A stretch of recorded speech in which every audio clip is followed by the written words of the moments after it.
Sweet dreams are made of these. UFC 283, let's go. First pay-per-view of the year, done and dusted. What do you have to say? Tell Rio, me. no, where was it? Was it Rio? Rio De Janeiro, Brazil. Yep, it's the only place in Brazil, I'm pretty sure. It's like 3 o'clock in the morning over there at the moment, so credit to them. Yeah, I wanted to check what the time was, because I thought they must be like doing something to have it at this time. But yeah, no, the time frames were just off. Yeah. But first pay-per-view of the year is down. Yep. And it was a good one. Yeah, I enjoyed it for the most part. For the kind of. We'll start from the early prelims and work our way up, because we did actually have a lot in the early prelims. We probably won't cover some good everything. good fights. Like, I mean, just goes to show that you should always be watching the prelims. Yeah. Really, the main thing I want to cover is probably McKinney getting slapped. Because I feel like going into this, I was like, oh, why is McKinney even on the early prelims? Because, you know, he's a bit of a prospect that... He's 11 and... He was 11 that's and the thing. 4. I was actually like... I didn't realise his record was that bad. I mean, it's not the worst record you've ever seen, but he did come into the UFC with a lot of hype. And then... Obviously, his fight with Dober, like, he still looked good in that fight, but then, like, he couldn't maintain it, gassed out, got finished, and then this fight here kind of looked real trash. Not gonna lie. I mean, the first round was like, sort of average. Like, it was fine. It was just sort of even, I guess. He just didn't really look like he had anything to offer in there today. He looks like... Yeah.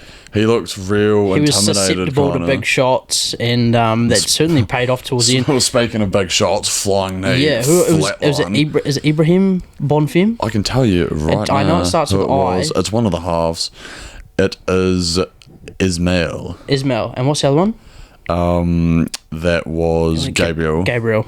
Yeah. So Ismail Bonfim making his UFC debut. Why was the other one on the prelims and McKinney... Because he's younger. Yeah, he's younger. He's more prospect, I guess.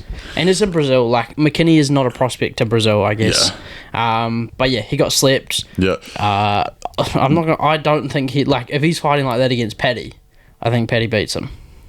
Do you? Yeah, that was a fucking awful performance. Yeah, but I feel like that was based on... That's what I'm saying. If he's fighting like that, I don't... Like, even with opponent, like, he was not offering much today at all. It was weird. Do you reckon...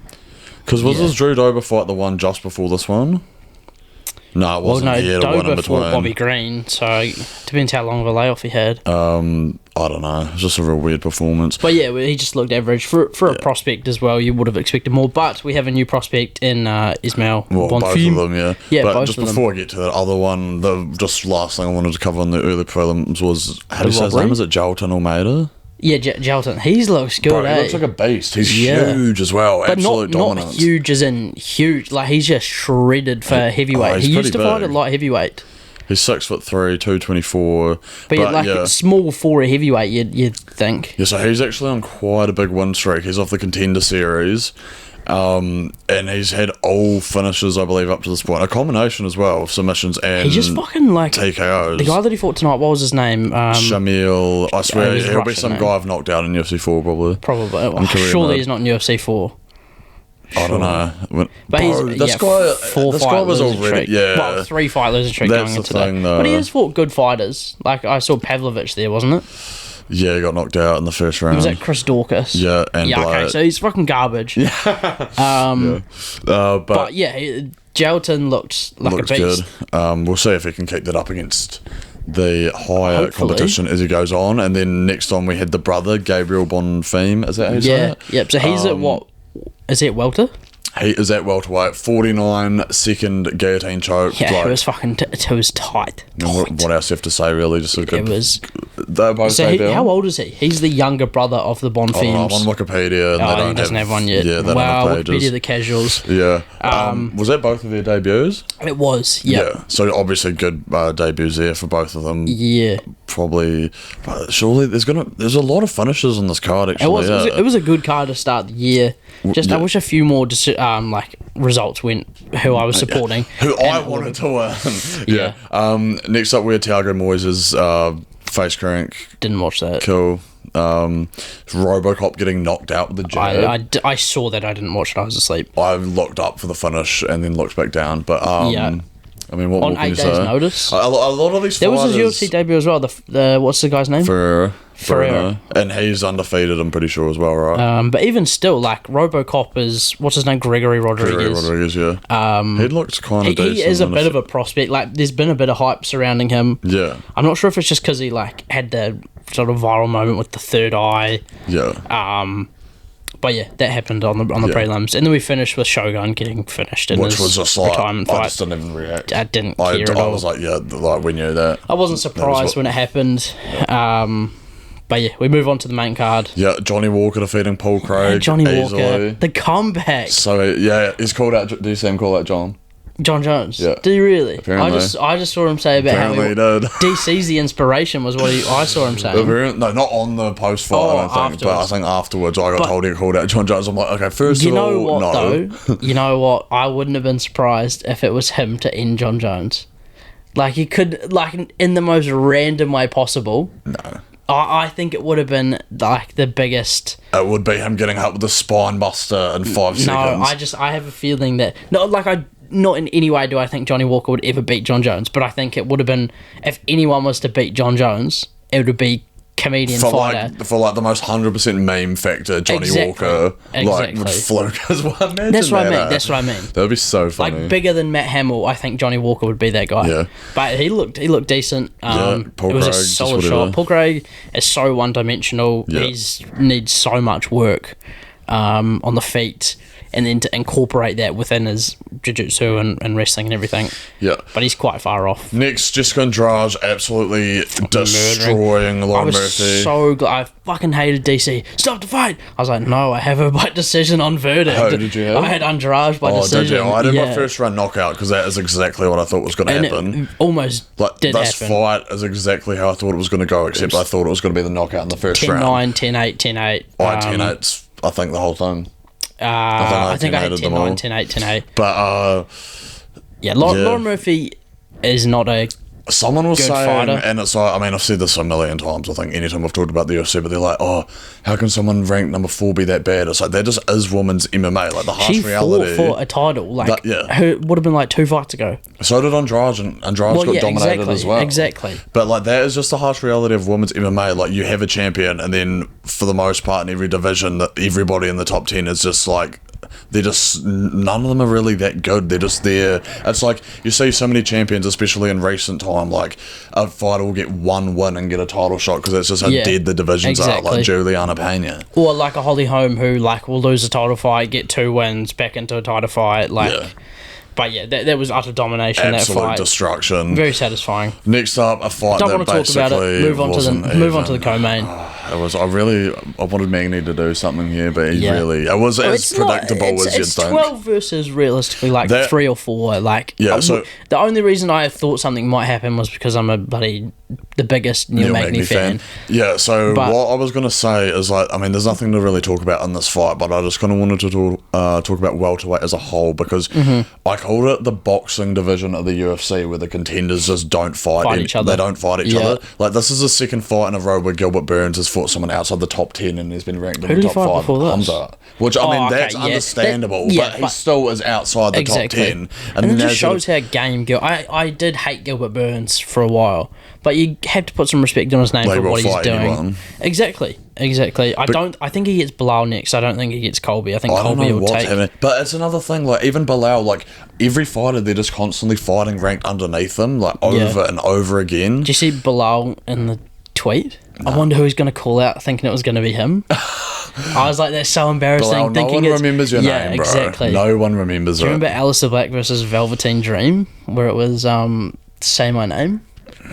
No, not really. So good. Bring back Velveteen Dream, the paedophile. But it just feels sad for Magny, but realistically, the Haitian Sensation is the greatest welterweight of all time. But the stats tell you that he is. Yeah, most ones. Exactly. But I mean, like I said, it's 12 versus. Gilbert. It says 5, but Gilbert's top 3. But Bilal is above Gilbert. Who it's got Bilal. It's Usman. Hamza, it must be Hamza. He must still be there. Bilal, Hamza, Colby, Usman. Yeah.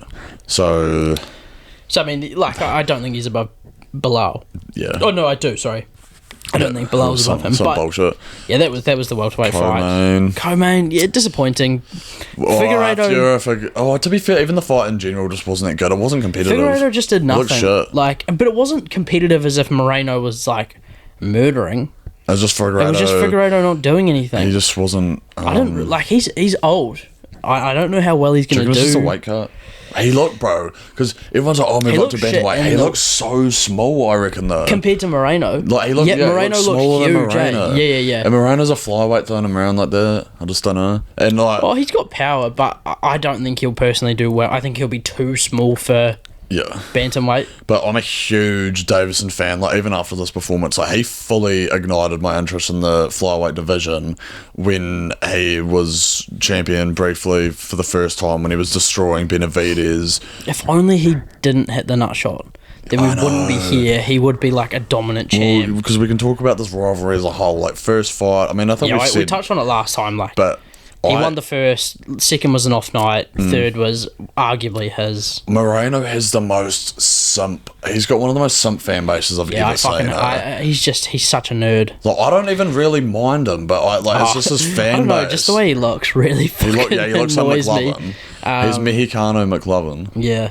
But yeah, I don't want to see this again. Well, I'm glad Figueiredo's moving up. I thought he was going to retire. Yeah, same. I didn't realise Moreno was so young though, 29. Yeah. I mean, Terence McKinney's 28. What do you think about it like that? I think flyweight though, I don't know about it going forward from here really. Is that a bad take? I don't think they'll cut it, but I don't think it will never headline a pay-per-view again. Because you've got who's that number 2 ranked? Pantoja. Yeah. Alessandro Pantoja. Yeah. He's beaten Moreno. Yeah. Isn't he? Once, maybe even twice. I can't remember when it comes to flyweight. But, I mean, you've got Kai Kara France, you've got but I mean, we've already seen the deaf Moreno Russian deal fella who Kai Kara France beat, Askar Askarov. Who looked bad in his fight against Kai. Yeah, it is a dead division. I still think... No, it is the deadest division, definitely. But I don't think they'll cut it. I just have no interest in this division going forward. It's almost like a woman's division. Yeah. As in... A lot of the time and we saw this with Demetrius Johnson. I mean, some of the scrambles tonight were really good. I enjoyed those. Well, just whatever. We'll move on to the main event. This was good. It's kind of been a dream of mine to go into an elderly home and just beat up someone. Yeah, and that's kind of what this was tonight. Live. Jamal Hill, 5 rounds. I think he had 2 or 3 10-8s. Jamal Hill, he's just been one. I'm so happy because I honestly can't remember the last time a fighter I've liked has just gotten straight to the title and just won it. Really, I don't care for Jamal Hill if I'm being honest. I don't hate him and I don't love him. I love Jamal Hill, but I think he sort of sums up how dead the light heavyweight division is as a champion. He doesn't... I don't know. He doesn't have name value yet. But it's because he doesn't have the biggest so wins. Quick in the UFC. He's barely been... He's been there for 3 years. When you think about other fighters who are quick to the top, they get the name value because of how much they've fucked people up, but but that's just that is such shit light heavyweight. That's what I mean. Because I don't care, and I think that's why I like Jamal Hill so much more. I still just liked him anyway, but just because everyone else in that division was just so dead. Yeah. And then you had Jamal Hill coming in just knocking people out like Johnny Walker and Santos, sending them to PFL. You can't tell me that's satisfying. I do miss Reyes though. Fuck. But Jamal Hill, just a dominating... what a performance though. You can't deny this performance was incredible. I wish Glover came back and that would have been even bigger when he got that takedown in the fifth. Because I wanted Jamal Hill to win so bad. And then in that 5th round, because going into it, I was like, we've seen so many 5th round comebacks. And as soon as Glover got that takedown, I was like, no. Yeah, he did well. He was, I think he was 17 for 19 or 15 for 17 on takedowns. Defense. Defense, sorry. But that's what I'm going to say, because Jamal Hill coming into this, main striker, but man, he showed how well-rounded he is. Especially against Glover. You've got Glover, who has been smashing everyone, or at least having competitive fights with everybody in that division at the top. Yeah, just shows how shit is Yuri. Well, that's the thing. It's Jamal Hill, I'd say this has to rank with best title performances ever, easily. When you think of what Glover's done, and just how dominant this was. But I do think at the same time it is a 43-year-old Glover who's just come off an absolute war. But he was just champion. What do you mean? The age has nothing to do with it. I don't know, but like when you think about the way he won, like he's not the best champion. The way he won it against Jan was like a quick tap out. Yeah. The fight against Yuri was insane, but like when you like that damage that he took in that, and then you mix that in with his age and the damage he's taken. Think about the Rumble. Think about the Gustafsson. His gotten better though. I think it was. Like his chin is so much better. I mean, shout out Paul Felder. He was incredible in commentary tonight. He actually was so good at commentary. DC as an interviewer, fucking so awkward. What do you mean when he was like when he was on the knees and just put the microphone? But also like when he goes to show people on the big screen, he like grabs their hands and like takes them. Nah, Felder was actually real good tonight. But yeah, Felder was real good. But yeah, overall, great performance by Jamal Hill. Brutal. And then something, it was like that you said just before about one of the fights, it was like, judges, like, I think I had this, I had multiple 10-8s. I had 2 or 3 10-8s, I think. I think I gave one a 10-7. And I, like, not even as a joke, like, one of those rounds, Glover was getting, I think it might have been round 4. He was getting so wrecked. Yeah. Like, I don't know what more you need for something under a 10-8, really. I just think people were scared to give 10-7s. I think, well, people were scared to give 10-8s. Oh, like, yeah, exactly. I was like, even looking at that Murphy fight, like, I feel, actually, no, that probably wasn't even that bad. But I think Jamal Hill, I think there were a few dodgy judges' calls tonight. Not dodgy, but they were certainly, I feel, in favour of the Brazilians. Well, yeah. And speaking of in favour of the Brazilians, the crowd. Well, to be fair, they were really respectful for the Jamal Hill. They were really respectful for Moreno walking back as well. I don't care. Brazil, you're a dump. You filthy animals suck. Yeah. Yeah. And then they weren't even in the arena by the time. Well, yeah, that's probably why they were so silent. Like, there was no noise. But then, like, if you said it was at 3 a.m, I feel like that's more understandable that they're leaving all straight away.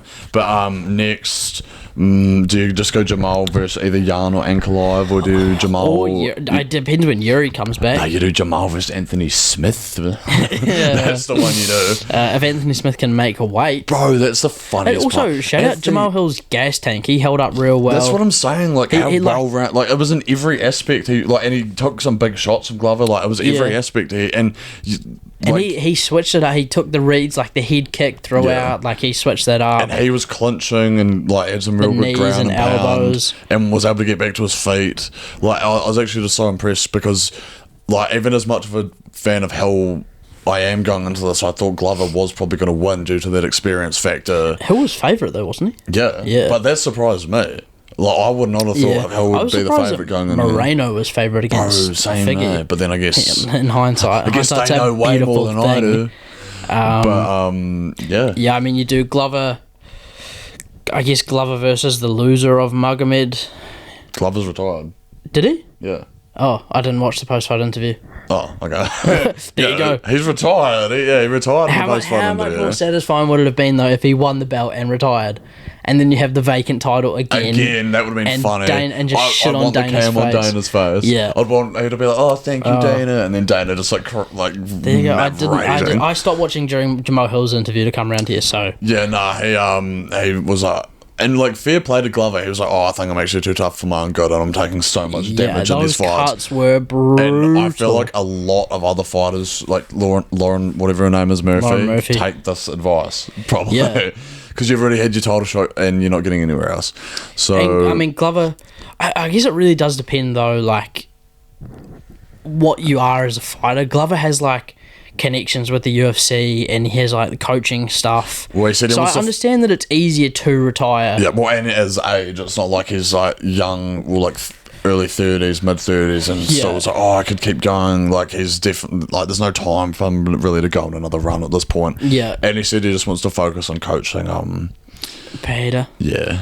But yeah, like, I guess you either do Magomed Jan versus Jamal, and then or Yuri, depending on when he comes back, and then Pantejo versus Moreno. Yeah, but overall, this was a pretty. This is a good card to start. It was alright. Like, it's not a Kinsey card. That main was kind of average. Like, just for the fight quality, the Gilbert Burns fight was just nothing. Yeah, like, Magny just showed nothing in that. And then, I mean, the prelims and early prelims were pretty decent, but there was just like a lot of Brazilian fighters that you hadn't really heard of before. But sometimes that's the best. Oh yeah, but like if you didn't watch this, yeah, we know about the on-fem fighters now. The Bonfim brothers, I should say. No, but that's what I always like try and watch a lot of the prelims anyway, because that's like how you a lot of the time. That's even how I first watched Adesanya. I remember I didn't even know who he was, and then I was just watching like whatever. I don't even know if it was a prelim or whatever it was, but I was just on the UFC card that I was watching that weekend, and they were like, "Oh, we've got this New Zealand like striking world champion coming in," and I was like, "Oh, what the hell?" And yeah, that's how I found out about Adesanya, and like there's shit like that. But you'll never spend 7.5 hours at the Kensington. No one will be a big enough UFC fan to do that. But yeah, that brings us to the end. UFC 283, where you move on to UFC 284 in like 3 weeks. That's Volk, bro. That's Volk Islam. That is a dead card. Bro, apart from the main event. It actually is. Now that Whittaker's not on it. My boy Justin Tuffer's on there. And his brother, Junior Tuffer. Oh, yeah. He's got a brother. Is he good? No. If he's anything like his brother, no. I don't know. Mrs. White. But yeah. bro, how do they not have any other fight Whittaker can take on that card? They should have saved Strickland. That's what Jordan was saying. He was like, how can they have Strickland on there? Strickland didn't take any damage. He realistically could go and... That would be insane as well. 3 fucking cards, like, I just almost don't know back to how back. you couldn't find a single other fighter. Cannonier, what's Cannonier up to? I guess he's already beat Cannonier. So? That's pretty recent. I guess they just think that the main event holds enough value. Probably will. Yeah, but that brings us to the end of the video. Let us know, what do you think's next for the light heavyweight division? Did you enjoy this card? Don't forget to like and subscribe, and we'll catch you on the flip side. Pop a sleeping pill and have some sweet dreams. Oh, I can't do better. It was a good setup and a good payoff. Double thumb tat.